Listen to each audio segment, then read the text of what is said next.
सामने आज के समाचार पत्रों के महत्वपूर्ण तथ्यों एवं संकल्पनाओं का संकलन लेकर आपके समक्ष प्रस्तुत हुआ हूँ। आशा करता हूँ कि आप सभी इससे लाभान्वित होंगे। यह आपके लिए प्रारंभिक परीक्षा, मुख्य परीक्षा एवं साक्षात्कार तीनों के लिए उपयोगी एवं महत्वपूर्ण साबित होंगे। फर्स्ट है संसदीय प्रणाली की समस्या है। विश्व में कई तरह की शासन प्रणाली है, जैसे अध्यक्षात्मक शासन प्रणाली है, संसदीय शासन प्रणाली है या तानाशाही शासन प्रणाली है आदि है। देखिए यहाँ पर संसदीय शासन प्रणाली की समस्या है। भारत में संसदीय शासन प्रणाली अपनाया गया, वहाँ क्या क्या समस्या है इसके बारे में इसमें जानकारी दिया गया है। देश में निर्वाचन पर्व चल रहा है। संभावना है कि एक दल की सरकार पूर्ण बहुमत के साथ सत्ता में आएगी। पूर्ण बहुमत की सरकार वास्तव में हमारी संसदीय प्रणाली का ऐसा उच्चतम शिखर है जो अपने स्वरूप में राष्ट्रपति प्रणाली वाली शासन पद्धति की अनुभूति कराती है। राष्ट्रपति व्यवस्था में आम जनता सीधे राष्ट्रपति के लिए वोट डालती है। हमारी व्यवस्था संसदीय है, किंतु व्यवहार में यह राष्ट्रपति वाली। हम नरेंद्र मोदी को ही प्रत्येक चुनाव क्षेत्र में लड़ते हुए देख रहे हैं। भाजपा नेता उन्हीं के नाम पर वोट मांग रहे हैं। एक समय नेहरू जी और इंदिरा जी के नाम पर वोट मांगे जाते थे। यह व्यवस्था अमेरिकी राष्ट्रपति के चुनाव जैसी है। जैसे नेहरू जो देश में कहीं से भी लड़कर चुनाव जीत सकते थे, तो वैसे ही आज मोदी भी कहीं से भी लड़कर चुनाव जीत सकते हैं। बीते 7 दशकों में देश ने संसदीय प्रणाली अनुभव किया। इसकी सीमाएं स्पष्ट हो रही है। उसमें कुछ अस्थिरता के लक्षण होते हैं, जबकि विकास के लिए स्थिरता आवश्यक है। सीमित आबादी एवं सीमित क्षेत्रफल, एक भाषाभाषी, एक सांस्कृतिक, धार्मिक, क्षेत्रीय स्वरूप के यूरोपीय देशों में संसदीय या वेस्टमिंस्टर प्रणाली सुविधाजनक व्यवस्था हो सकती है, किंतु भारत जैसे देश में जहां बहुलता है और इन बहुलताओं को ही राष्ट्रीयता के एक धागे में पिरोए रखना एक मूलभूत राष्ट्रीय आवश्यकता है, वहां देश में अमेरिकी प्रणाली पर भी एक बहस की जरूरत लग रही है। संसदीय प्रणाली के प्रारंभ में हमने नेहरू और इंदिरा जैसे सशक्त प्रधानमंत्री देखे, और तो कालांतर में बीपी सिंह, चंद्रशेखर, देवगौड़ा, चंद्रशेखर, चरण सिंह, इंद्र कुमार गुर्जर जैसे कमजोर एवं मजबूर प्रधानमंत्री भी देखे। गठबंधनों के माध्यम से किसी प्रकार अपनी सरकार को बचाए रखना ही उनकी सबसे बड़ी उपलब्धि थी। कश्मीरी हिंदुओं के पलायन को रोकने में असहाय बीपी सिंह की प्राथमिकता अल्पसंख्यक राजनीति थी। राजीव गांधी को जैसे ही भनक लगी कि चंद्रशेखर राम जन्मभूमि मामले में समझौता कराने के निकट है, तो उन्होंने समर्थन वापस लेकर सरकार गिरा दी। देश ने मनमोहन सिंह जैसे गठबंधन धर्म को मजबूरी बताने वाले प्रधानमंत्री भी देखे। राष्ट्रपति प्रणाली में बंधुआ राष्ट्रपति नहीं हो सकते। इसमें वैकल्पिक गैर जिम्मेदार सत्ता केंद्र का विकास असंभव है। संसदीय प्रणाली के साथ समस्या यह है कि उसे राष्ट्रीय नेताओं की आवश्यकता नहीं है। देश का प्रधानमंत्री वही होगा जिसके पक्ष में अधिकतम सांसद लामबंद हो। इसके लिए बहुत से दलीय हितों के घात प्रतिघात, क्षेत्रीय एवं व्यक्तिगत स्वार्थों के समायोजन की योग्यता अपेक्षित है। राजीव गांधी, देवेगौड़ा, गुजराल और मनमोहन सिंह आदि का संघर्ष से उपजा राष्ट्रीय व्यक्तित्व नहीं था।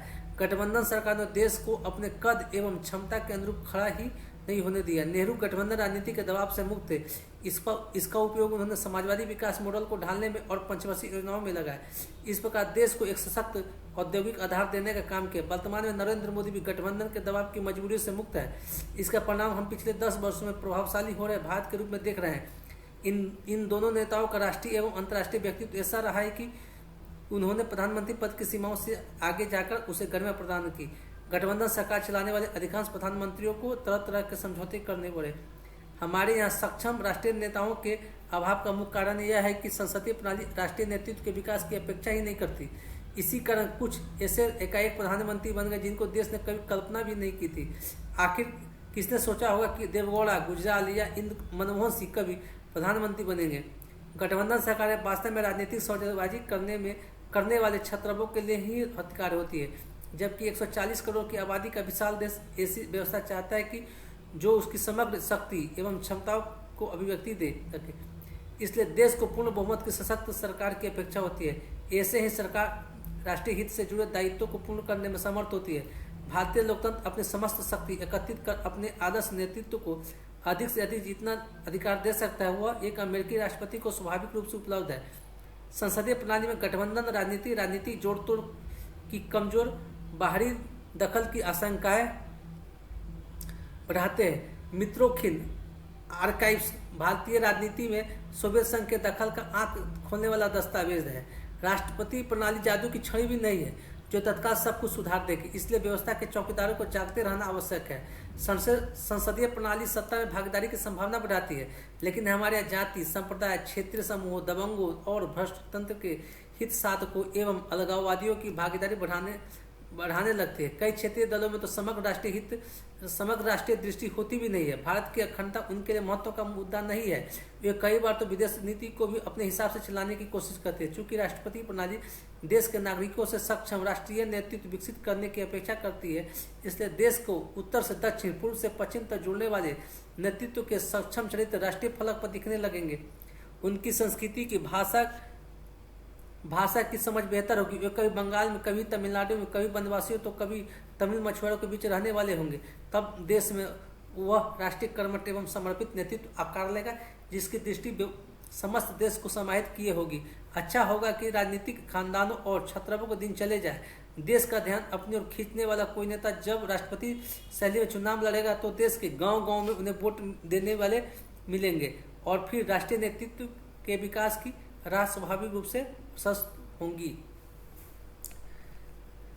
यह लेख आपको संसदीय प्रणाली की क्या कमजोरियां हैं उसके बारे में बताती है, साथ ही अध्यक्षात्मक शासन प्रणाली की क्या मजबूतियां हैं उसके बारे में बताती है। ये आपको इंडियन पॉलिटी के लिए काफी महत्वपूर्ण है। नेक्स्ट, समृद्धि की राह पर निरंतर अग्रसर भारत में हाल के वर्षों में गरीबी रेखा के नीचे जीवन यापन करने वाले नागरिकों की संख्या में आई भारी कमी के संदर्भ में अंतर्राष्ट्रीय मुद्रा कोष, विश्व बैंक एवं विकसित देशों के कई वित्तीय एवं आर्थिक संस्थानों ने भारत की आर्थिक नीतियों को मुक्त कंठ से सराहना की है। यह सब दरअसल भारत में तेज गति से हुए वित्तीय समावेशन के चलते संभव हुआ है। भारत में प्रधानमंत्री जन धन योजना को वर्ष 2014 में लागू किया गया, जिसके माध्यम से आम नागरिकों के बैंकों में बचत खाते खोले गए, आवश्यकता आधारित ऋण की उपलब्धता सुनिश्चित की गई, धन के प्रेषण की सुविधा, बीमा तथा पेंशन सुविधा भी उपलब्ध कराई गई।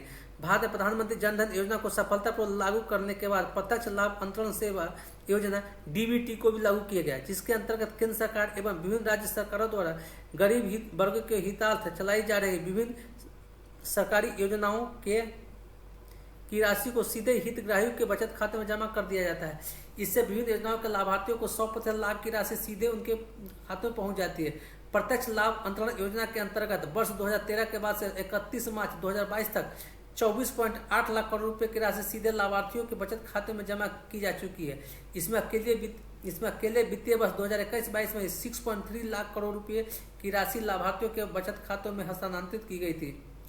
पिछले 10 वर्षों के दौरान केंद्र सरकार एवं भारतीय रिजर्व बैंक द्वारा भारतीय बैंकों के माध्यम से इस दृष्टि से बहुत ठोस कार्य किया गया। न केवल 50 करोड़ से अधिक बचत खाते खोले गए, बल्कि विभिन्न भारतीय बैंकों में खोले गए हैं, बल्कि आज इन बचत खातों में 2 लाख करोड़ रुपए से अधिक की राशि भी जमा हो गई है और बचत की यह भारी भरकम राशि बैंकों द्वारा देश के आर्थिक विकास में उपयोग की जा रही है। इस प्रकार भारत का गरीब वर्ग के आर्थिक विकास में प्रत्यक्ष रूप से अपना योगदान देता हुआ दिखाई दे रहा है। उग्र 50 करोड़ से अधिक बचत खातों में 50% खाते महिलाओं तक खोले गए, अर्थात अब भारतीय महिला ग्रामीण महिलाओं सहित आत्मनिर्भर बनती जा रही है।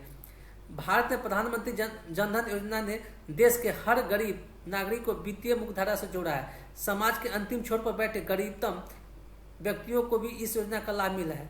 प्रधानमंत्री जन धन योजना के अंतर्गत खाताधारकों को प्रदान की जाने वाली अन्य सुविधाओं का लाभ भी भारी मात्रा में नागरिकों ने उठाया।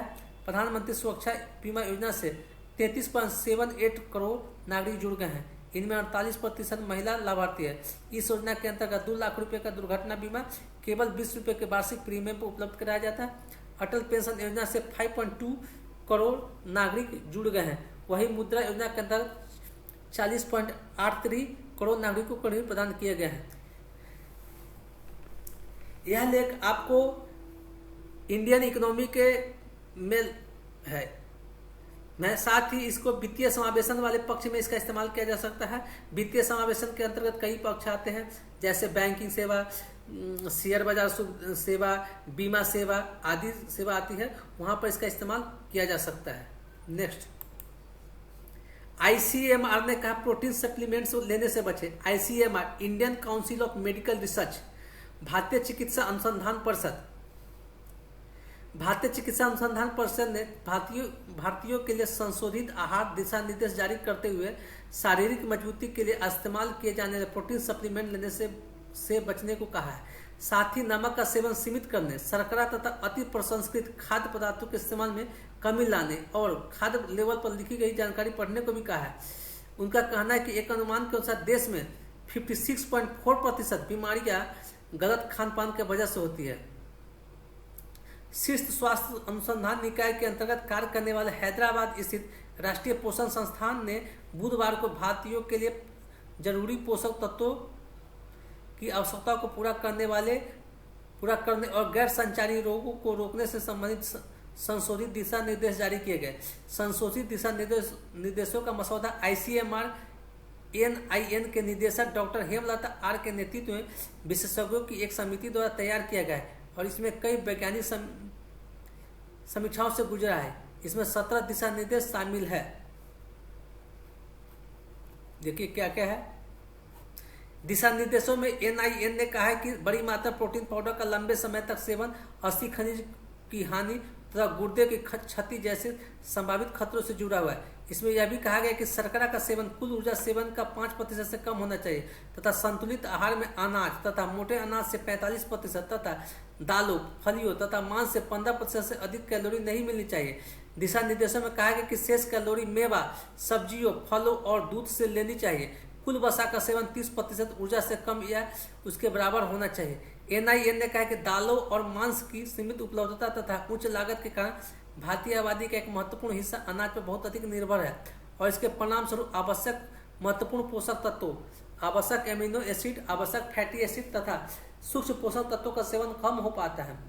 आवश्यक पोषक तत्वों का कम सेवन चयापचय मेटाबॉलिज्म प्रक्रिया को बाधित कर सकता है और कम उम्र से इंसुलिन प्रतिरोध तथा संबंधित विकारों का खतरा बढ़ा सकता है। इसमें कहा गया है कि स्वस्थ आहार और शारीरिक गतिविधियों से कोरोनरी हृदय रोग तथा उच्च रक्तचाप का खतरा काफी हद तक कम हो सकता है और टाइप 2 मधुमेह को 80% तक रोका जा सकता है। शर्करा और वसा से युक्त अत्यधिक प्रसंस्कृत खाद्य पदार्थों के सेवन से वृद्धि, कम शारीरिक गतिविधि और विविध खाद्य पदार्थों तक सीमित पहुंच के चलते सूक्ष्म पोषक तत्वों की कमी और मोटापे की समस्या बढ़ जाती है। NIN ने कहा कि स्वस्थ जीवन शैली अपनाकर समय से पहले होने वाली मौतों का एक बड़ा हिस्सा टाला जा सकता है। यह लेख आपको होम साइंस वाले विद्यार्थी के लिए काफी महत्वपूर्ण है तथा होम साइंस वाले वैसे विद्यार्थी जो पोषण चैप्टर पढ़ते हैं उसके लिए ये बहुत इंपॉर्टेंट है और अपने नोट्स में इसका इस्तेमाल कर सकते हैं ताकि आपका नोट्स और बेहतर हो सके। नेक्स्ट, आज से शुरू हो रही 4 धाम यात्रा, ये आपको प्रारंभिक परीक्षा के लिए इंपॉर्टेंट है। आपसे क्वेश्चन पूछ सकता है 4 धाम यात्रा में कौन कौन से आते हैं। तो देखिए 4 धाम यात्रा में आते हैं गंगोत्री, यमुनोत्री, केदारनाथ और बद्रीनाथ। ये आपको याद रखना है, केदारनाथ, बद्रीनाथ या गंगोत्री, यमुनोत्री 4 धाम यात्रा में आता है। इतना ही इंपॉर्टेंट इसमें है। नेक्स्ट, ब्रह्मोस मिसाइल में अब इस्तेमाल होगा स्वदेशी ईंधन। ये देश में हथियारों के स्वदेशीकरण की ओर बढ़ता हुआ कदम है। क्या है? रक्षा अनुसंधान एवं विकास संगठन की इकाई रक्षा सामग्री एवं और भंडार अनुसंधान और विकास प्रतिष्ठान के विज्ञानियों ने रक्षा क्षेत्र में देश को एक कदम और आगे बढ़ा दिया। यहाँ के विज्ञानियों का ब्रह्मोस सुपरसोनिक और हाइपरसोनिक मिसाइलों में लगने वाले रैमजेट ईंधन के लिए स्वदेशी ईंधन पर किया अनुसंधान सफल हो गया। अब इस ईंधन की आपूर्ति के लिए भारत की रूस पर निर्भरता खत्म हो जाएगी। ईंधन उत्पादन के लिए तकनीक उद्योगों को हस्तांतरित की जाएगी। DRDO के हैदराबाद के रक्षा अनुसंधान एवं विकास प्रयोगशाला में ईंधन के सफल परीक्षण की जानकारी मिलते ही गुरुवार को पूरे दिन कानपुर के DMSRED में वैज्ञानिकों में खुशी का माहौल बना रहा। DMSRI के निदेशक डॉक्टर मयंक द्विवेदी के निर्देशन में विज्ञानियों की टीम ब्रह्मोस मिसाइल के लिक्विड रैमजेट इंजन में उच्च प्रदर्शन वाला ईंधन यानी हाई परफॉर्मेंस फ्यूल तैयार करने पर अनुसंधान कर रहे थे। देखिए ब्रह्मोस 2 शब्दों से इंडिया के ब्रह्मपुत्र और रूस के मस्कोवा नदी को मिलाकर ब्रह्मोस बना है। ब्रह्मोस मिसाइल एक सुपरसोनिक मिसाइल है। इसकी मारक क्षमता 2 मैक से अधिक है। इसका जो परास है 290 किलोमीटर या उससे अधिक है। नेक्स्ट, बीते वर्ष 115 देशों में भारत का निर्यात बढ़ा। ये आपको इंडियन इकोनॉमी के लिए, इंडियन इकोनॉमी में क्या सफलताएं हासिल हो रही है दिन प्रतिदिन, उसके बारे में जानकारी दी गई है। वैश्विक आर्थिक अनिश्चितताओं के बावजूद 2023-24 के दौरान कुल 238 गंतव्यों में से 115 देशों में भारत का निर्यात बढ़ा है। जिन 115 देशों में निर्यात बढ़ा है वह निर्यात बास्केट का 46.5% हिस्सा है, और इसमें अमेरिका, संयुक्त अरब अमीरात, नीदरलैंड्स, चीन, ब्रिटेन, सऊदी अरब, सिंगापुर, बांग्लादेश, जर्मनी और इटली शामिल है। वाणिज्य मंत्रालय के अनुसार पिछले वित्त वर्ष में देश का वस्तु निर्यात 3% घटकर 437.1 अरब डॉलर रह गया।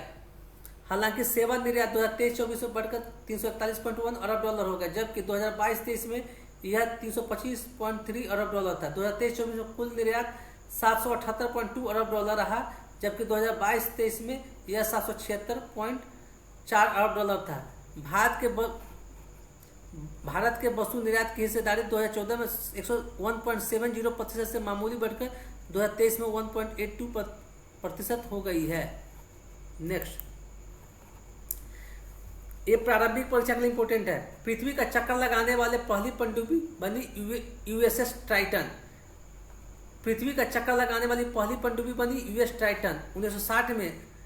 आज ही यूएस ट्राइटन दुनिया का चक्कर पूरा करने वाली पहली पनडुब्बी बनी थी। परमाणु संचालित पनडुब्बी ट्राइटन ने मध्य अटलांटिक में मिशन की शुरुआत की थी। प्रशांत और हिंद महासागर को पार करते हुए 60 दिन 21 घंटे में यह ट्राइटन ने यात्रा पूरी की थी। क्वेश्चन पूछेगा कि पृथ्वी का चक्कर लगाने वाली पहली पनडुब्बी यूएस ट्राइटन थी। नेक्स्ट, दक्षिण अफ्रीका के पहले अश्वेत राष्ट्रपति बने नेल्सन मंडेला। 1994 में आज ही नेल्सन मंडेला दक्षिण अफ्रीका के पहले अश्वेत राष्ट्रपति बने थे। उनके चुनाव से दक्षिण अफ्रीका में 300 से अधिक वर्षों के श्वेत शासन का अंत हो गया। मंडेला ने रंग भेद के विरोध में लंबी लड़ाई लड़ी थी और एवं 27 वर्षों तक जेल में रहे। उन्हें भारत रत्न से भी सम्मानित किया गया था। भारत रत्न से सम्मानित किए जाने वाले दो ही व्यक्ति जो विदेशी हैं, एक नेल्सन मंडेला है, दूसरा खान अब्दुल गफ्फार खान है। थर्ड है, अब नेक्स्ट है, सबसे कम उम्र के परमवीर चक्र विजेता है योगेंद्र यादव। परमवीर चक्र विजेता युद्ध या युद्ध भूमि में जो बेहतर जो प्रदर्शन करते हैं उसको परमवीर चक्र मिलता है। सबसे कम उम्र के परमवीर चक्र विजेता योगेंद्र यादव है। योगेंद्र यादव 1999 के कारगिल वार में भाग लिए थे, जिनके चलते उन्हें यह पुरस्कार मिला। नेक्स्ट,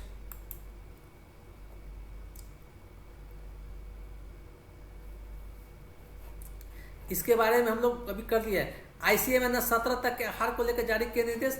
आधी से ज्यादा बीमारी अस्वास्थ्यकर आहार से। भारत में 56.4% बीमारियां अस्वास्थ्य खान पान के कारण होती है। ये अभी हम जस्ट कुछ दिन पहले किए हैं।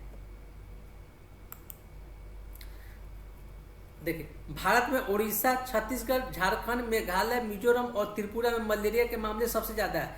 इन राज्यों में मानसून के बाद जल भराव, वेक्टर वाहक की मौजूदगी के कारण मच्छर पनपते हैं, जो मलेरिया के मामलों को बढ़ाते हैं। भारत एक गर्म जलवायु वाला देश है। यहाँ गर्मी और बरसात का मौसम मच्छरों के पनपने के लिए अनुकूल होता है। भारत में राष्ट्रीय मलेरिया नियंत्रण कार्यक्रम 1953 में शुरू किया गया था। यह 3 प्रमुख गतिविधियों पर केंद्रित है। डीडीटी के साथ कीटनाशक अवशिष्ट छिड़काव, मामलों की जांच और निगरानी तथा रोगियों के उपचार से मलेरिया रोग पर नियंत्रण पाया जा सकता है।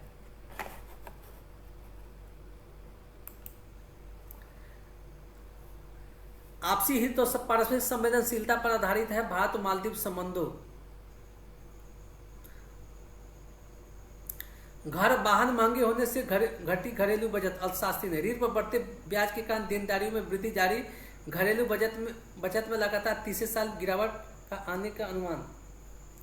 घरेलू बचत वित्त वर्ष 2023-24 में लगातार तीसरे साल गिरावट आने का अनुमान है, क्योंकि आवास और वाहन ऋण पर बढ़ते ब्याज के कारण देनदारियों में वृद्धि जारी है। हालांकि व्यक्तिगत ऋण पर भारतीय रिजर्व बैंक के अंकुश से 2024-25 में यह प्रवृत्ति उलट सकती है। सांख्यिकी एवं कार्यक्रम कार्यान्वयन मंत्रालय की ओर से जारी ताजा राष्ट्रीय खाता सांख्यिकी 2024 के अनुसार शुद्ध घरेलू बचत 3 वर्षों में 2022-23 तक 9 लाख करोड़ रुपए की गिरावट के साथ 14.16 लाख करोड़ रुपए रह गई।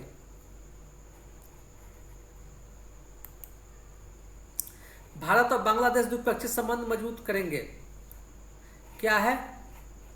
विदेश सचिव विनय क्वात्रा ने गुरुवार को बांग्लादेश के प्रधानमंत्री शेख हसीना एवं अन्य शीर्ष नेताओं के साथ मुलाकात की और सुरक्षा, जल, व्यापार एवं निवेश, बिजली एवं ऊर्जा, रक्षा, संपर्क और उप क्षेत्रीय सहयोग जैसे क्षेत्रों में दोनों देशों के मजबूत द्विपक्षीय संबंधों की समीक्षा की।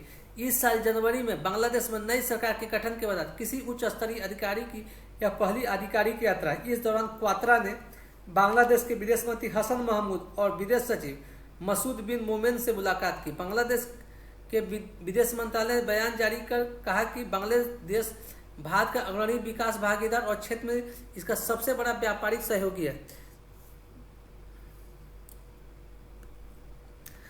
क्या है, भारत ने तीस्ता जलाशय परियोजना में सहयोग की पेशकश की। महमूद, बांग्लादेश के विदेश मंत्री हसन महमूद ने गुरुवार को बताया कि भारत ने बांग्लादेश में सीमा पर तीस्ता नदी पर एक जलाशय के निर्माण के लिए सहयोग देने की पेशकश की है। बांग्लादेश के दौरे पर आए विदेश सचिव विनय मोहन क्वात्रा ने प्रधानमंत्री शेख हसीना और महमूद हसन से मुलाकात के बाद की, जिसके बाद बांग्लादेशी मंत्री ने यह जानकारी दी। तीस्ता जल का बंटवारा भारत और बांग्लादेश के बीच एक विवादास्पद मुद्दा है और मुख्य रूप से इसी कारण बांग्लादेश ने जलाशय के निर्माण की पहल की और चीन ने इस परियोजना का समर्थन करने की तुरंत इच्छा जताई। महमूद ने क्वात्रा से मिलने के बाद संवाददाताओं से कहा कि आप जानते हैं कि हमने तीस्ता से जुड़ी एक बड़ी परियोजना शुरू की है। भारत उसका वित्त पोषण करना चाहता है। हमने कहा कि परियोजना हमारी जरूरतों के अनुरूप होनी चाहिए, इससे हमारी जरूरतों को पूरा करना होगा। यह पक्ष भारत और बांग्लादेश के बीच महत्वपूर्ण है। भारत और बांग्लादेश की जो विवाद का मुद्दा है उसमें से तीस्ता जल विवाद भी एक महत्वपूर्ण विवाद है। यूपी के बाद बिहार से विदेशों में रोजगार के लिए पहुंच रहे लोग।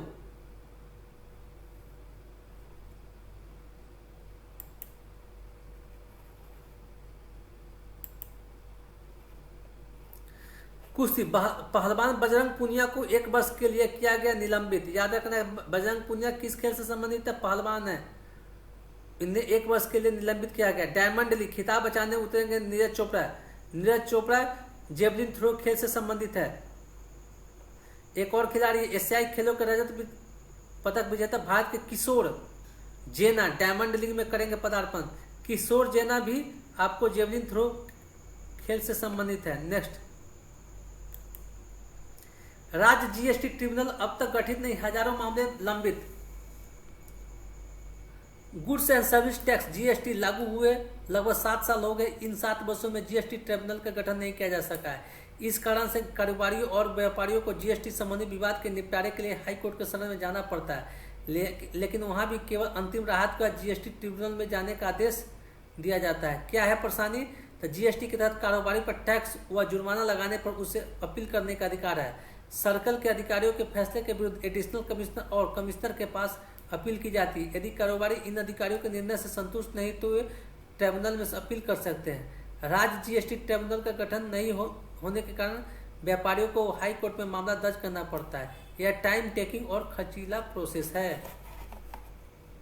नेक्स्ट, प्लास्टिक संधि पर सभी देशों को एकजुट होना चाहिए।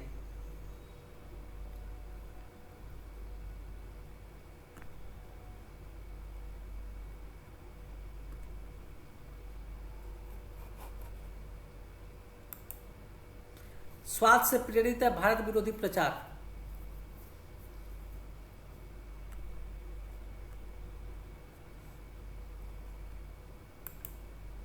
सीयूटी से टकराए परीक्षा तिथि बढ़ाने की मांग। पाटलिपुत्र विश्वविद्यालय ने ग्रेजुएशन सेकेंड सेमेस्टर परीक्षा तिथि जारी कर दी है। परीक्षा तिथि जारी करने के साथ ही परीक्षा तिथि बढ़ाने की मांग भी शुरू हो गई है। स्टूडेंट ने कहा कि सेकेंड सेमेस्टर परीक्षा के दौरान इस 16 को सीयूटी यूजी आयोजित की जाएगी। इस दिन ऑफलाइन परीक्षा है। इसमें कृषि में एडमिशन के लिए एनटी एग्जाम ले रहा है। इस कारण कई स्टूडेंट्स कृषि में एडमिशन के लिए सीयूटी यूजी में शामिल होंगे। इस कारण स्टूडेंट सेकेंड सेमेस्टर परीक्षा तिथि बढ़ाने की मांग कर रहे हैं।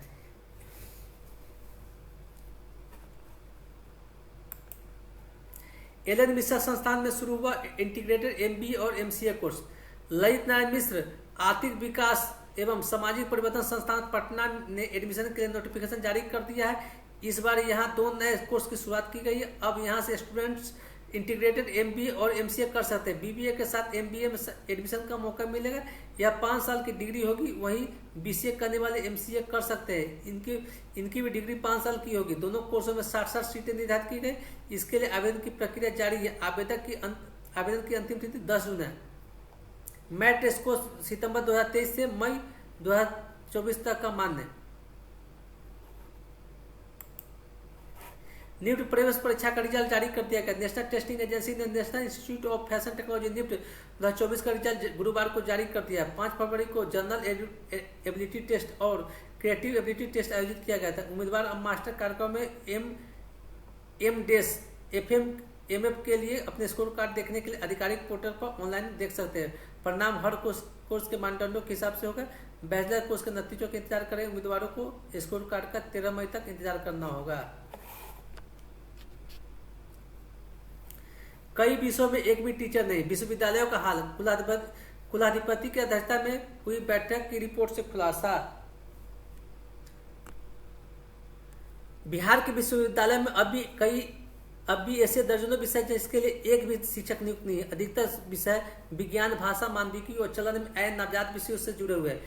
ऐसे में इन विषयों की पढ़ाई भगवान भरोसे है। इसका खुलासा 20 मार्च को कुलाधिपति की अध्यक्षता में आयोजित बैठक की जारी प्रोसीडिंग रिपोर्ट से लिए गए आंकड़े से स्पष्ट हुआ है।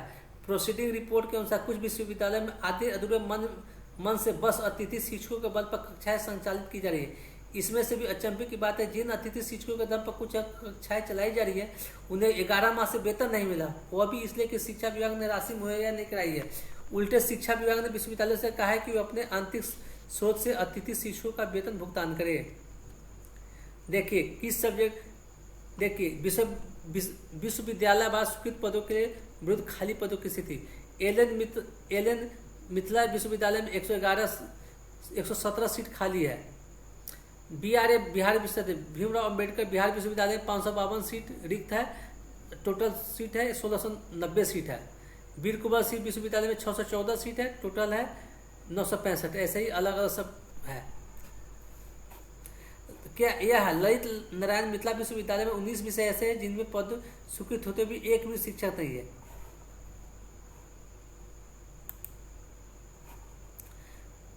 पीएमसी प्रधानमंत्री श्री योजना से जिले के 607 स्कूल राष्ट्रीय स्तर के होंगे। पीएमसी योजना के तहत जिले के प्राथमिक से लेकर उच्च प्राथमिक स्कूलों को राष्ट्रीय स्तर का स्कूल बनाने की कवायद शुरू की गई है। इस योजना का लाभ लेने के लिए जिले के 607 स्कूलों का चयन किया गया है। जिला शिक्षा कार्यक्रम कार्यालय के अनुसार जिन स्कूलों को इस योजना में शामिल किया जाना, उन स्कूलों की अद्यतन स्थिति प्रधानमंत्री श्री पोर्टल पर अपलोड करना अनिवार्य है। जिला शिक्षा कार्यालय ने सूची में शामिल प्रखंड शिक्षा पदाधिकारी और प्रधानाध्यापकों को निर्देश दिया है कि वे 12 मई 2024 तक सभी प्रधानमंत्री श्री पोर्टल पर स्कूल की जानकारी अपलोड करेंगे। इसके बाद विद्यालयों का सत्यापन जिला स्तर पर किया जाएगा। अब तक 214 स्कूलों ने पोर्टल पर आवेदन किया। इनमें 43 के आवेदन का सत्यापन हो चुका है। जिन स्कूलों को इस योजना के अंतर्गत लाया जाएगा उन स्कूलों के नाम के आगे प्रधानमंत्री श्री शब्द जोड़ा जाएगा। केंद्रीय विद्यालयों को इस योजना का लाभ मिल रहा है। क्या है, प्रधानमंत्री श्री विद्यालयों में मिलेंगी क्या ये सुविधाएं।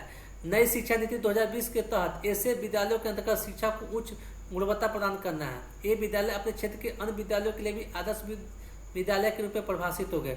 इन विद्यालयों को हरित ऊर्जा से परिपूर्ण विद्यालयों के रूप में डेवलप किया जाएगा। ये विद्यालय कंप्यूटर लैब, साइंस लैब, गणित लैब आदि से सुसज्जित किए जाएंगे। प्रयोगात्मक, समेकित, खेल आधारित, खोज आधारित, जिज्ञासा आधारित शिक्षा कार्य किए जाएंगे। यहाँ कक्षा के अनुरूप दक्षताओं के लिए निर्धारित लर्निंग आउटकम पर विशेष ध्यान दिया जाएगा। इन विद्यालयों के बच्चों के कौशल विकास पर भी ध्यान दिया जाएगा। विद्यालय गुणवत्ता और मूल्यांकन फ्रेमवर्क भी विकसित किया जाएगा। नेक्स्ट 1100 होगा कैथी लिपि प्रशिक्षण कार्यक्रम। हम आपको सिर्फ यहाँ यह जानना है कि कैथी लिपि मैथिली भाषा से संबंधित है। कैथी लिपि मैथिली भाषा से संबंधित है। 1 जून को वोट करने वालों को सिनेमा टिकट को 50% तक की छूट। पटना साहिब व पाटलिपुत्र लोकसभा में 1 जून को वोट करने वाले वोटरों को किसी भी सिनेमा हॉल में अपनी उंगली पर लगी स्याही दिखाने पर उन्हें सिनेमा टिकट पर 50% की छूट मिलेगी। वोटरों को यह छूट 1 जून और 2 जून को सभी शो में मिलेगी। कलेक्ट्रेट में सिनेमाघर के संचालकों के साथ हुई बैठक में यह निर्णय लिया गया। बैठक में एडीएम सामान्य खगेश चंद्र झा, डीपीआरओ लोकेश कुमार झा और प्रभारी पदाधिकारी समान शाखा उपस्थित थे। 80+ वालों को साल में 2 बार लगेगा लाइफ सर्टिफिकेट। अगर आप पेंशनर्स हैं तो आपको साल में 2 बार लाइफ सर्टिफिकेट जमा कराना होगा। डाक विभाग की गाइडलाइन के अनुसार सभी केंद्र राज्य पेंशनर्स को लाइफ सर्टिफिकेट हर साल अक्टूबर से 30 नवंबर तक जमा कराना होता है। लेकिन जिन पेंशनर्स की आयु 80 वर्ष या इससे अधिक होने पर पेंशनर्स को एक साल में 2 बार लाइफ सर्टिफिकेट जमा कराना होता है। मिली जानकारी के अनुसार पहली बार मई में और दूसरी बार नवंबर माह में पेंशनर्स को डिजिटल लाइफ सर्टिफिकेट या लाइफ सर्टिफिकेट जमा कराना अनिवार्य है। नेक्स्ट,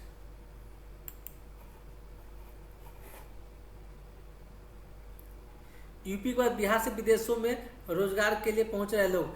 बिहार के किस जिलों में सबसे अधिक लोगों का होता है 20 से अधिक देशों में जाना? गंगा, पुनपुन, सिसिया और हरमौरा सहित 6 नदियां नहाने योग्य बनेगी। एनजीटी के आदेश पर पर्यावरण विभाग ने की बैठक क्या है? राज्य में गंगा, पुनपुन, सिरसिया, हरमौरा, रामरेखा और परमान नदियां स्वच्छ होगी। इसके लिए एनजीटी के आदेश पर गुरुवार को पर्यावरण, वन एवं जलवायु परिवर्तन विभाग की सचिव वंदना प्रेसी ने अन्य विभागीय अधिकारियों के साथ बैठक कर चर्चा की और कार्ययोजना तैयार की। वंदना प्रेसी की अध्यक्षता में नदी पुनरुद्धार समिति के अरण्य भवन में आयोजित इस बैठक में यह चर्चा हुई कि सिरसिया नदी के प्रदूषण का मूल कारण नेपाल क्षेत्र से है। इसके प्रदूषण निवारण और नियंत्रण के लिए भारत सरकार के स्तर पर फिर से नेपाल से पहल करने के लिए अनुरोध करने का निर्णय लिया गया। दरअसल सभी 6 नदियों को प्रदूषण मुक्त करने और उनको नहाने योग्य बनाने के लिए 7 विभाग और केंद्रीय भूजल प्राधिकरण के सहयोग से कार्य योजना पर काम होना है। इसे लेकर 20 सितंबर 2018 को एनजीटी ने आदेश पारित कर समिति बनाने और कार्य योजना पर काम करने का निर्देश दिया था। उस दौरान यह जानकारी सामने आई थी कि देश भर में करीब 351 नदियां प्रदूषित है, जिनमें बिहार की भी 6 नदियां शामिल है। इसको लेकर नदी पुनरुद्धार समिति बनाई गई थी। इस समिति के सुझाव पर नगर विकास एवं आवास विभाग, जल संसाधन विभाग, ग्रामीण विकास विभाग, कृषि विभाग, पंचायती राज विभाग, लोक स्वास्थ्य अभियंत्रण विभाग, उद्योग विभाग, केंद्रीय भूजल प्राधिकरण द्वारा कार्य योजना पर काम किया जाना है।